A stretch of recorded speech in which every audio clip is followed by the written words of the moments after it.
যুক্তরাষ্ট্র ও ইসরায়েলের হামলায় নিহত ইরানের সর্বোচ্চ ধর্মীয় নেতা আয়াতুল্লাহ আলী খামেনিকে নিজ জন্মস্থান মাশহাদে দাফন করা হবে। ইরানের দ্বিতীয় বৃহত্তম এই শহর ইরানিদের কাছে একটি পবিত্র শহর হিসাবে বিবেচিত হয়। বুধবার ইরানের বার্তা সংস্থা ফার্স নিউজ এ তথ্য জানিয়েছে। তবে খামেনির দাফনে সুনির্দিষ্ট কোনো তারিখ এখনো প্রকাশ করা হয়নি। মাশহাদ শহরের ইমাম রেজা মাজার কমপ্লেক্সে আয়াতুল্লাহ আলী খামেনির বাবার সমাধিও রয়েছে।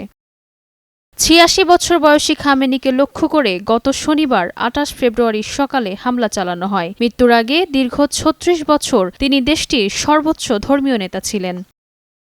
জানা গেছে, খামেনি মৃত্যুর আগে বলে গিয়েছিলেন তাকে যেন মাশহাদের ইমাম রেজা মাজারে শেষ নিদ্রায় শায়িত করা হয়। দাফনের আগে রাজধানী তেহরানে খামেনিকে শেষ বিদায় জানাতে বড়সড় আয়োজন করা হবে বলে নিজেদের টেলিগ্রামে ঘোষণা দিয়েছেন ইরানের বিপ্লবী গার্ড কোর IRGC। তবে তারিখ ও সময়সূচি সম্পর্কে ইরানের পক্ষ থেকে এখনও কিছু জানানো হয়নি।